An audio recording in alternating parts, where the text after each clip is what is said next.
Hai, selamat pagi semua. Kita dalam segmen santai je dalam bersama dengan Didian dan Razwan tuan. Kan jadi mada turun gaji Bougainvillea.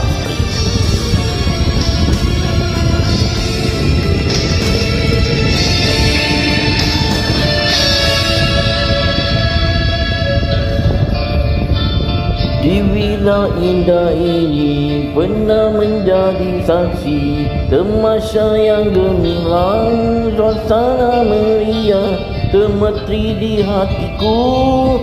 Kau yang memiliki kehebatannya di malam itu.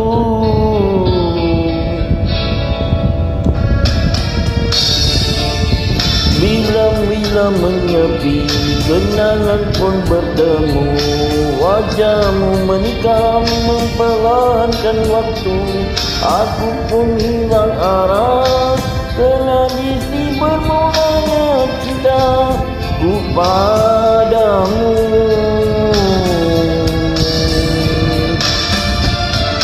Akukah yang kesorangan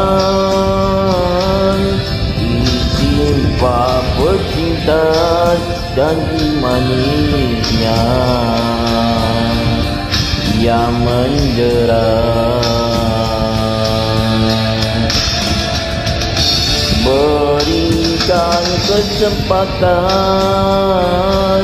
bukannya hukuman, akan ku pastikan cinta ini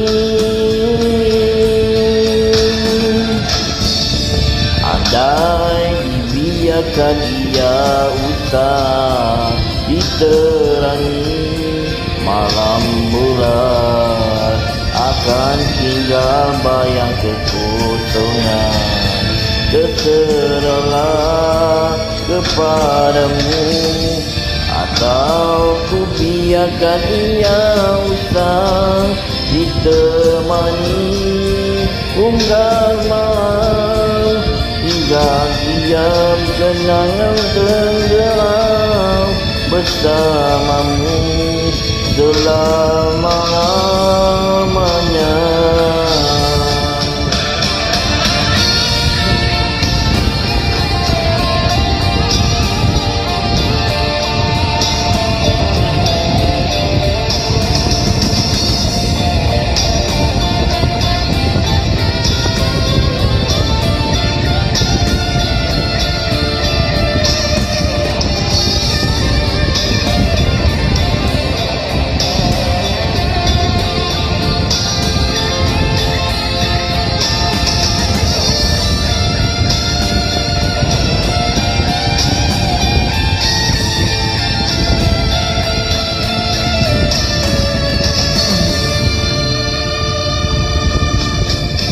Akukah yang kesorangan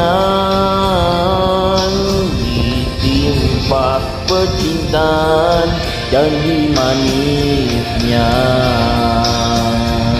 yang mendera. Berikan kesempatan, bukannya hukuman, akan ku pastikan cinta ini andai dibiarkan ia usah diterangi, malam bulan akan tinggal bayang kosongan. Terserahlah kepadamu, andai dibiarkan ia usah ditemani unggas malam hingga diam kenangan tenggelam bersamamu selama-lamanya. Andai dibiarkan ia usah diterangi, malam bulan akan tinggal bayang kekosongan. Terserahlah kepadamu, atau ku biarkan ia usah ditemani unggas malam, hingga tiap kenangan tenggelam bersamamu selama-lamanya. Andai dibiarkan ia usang.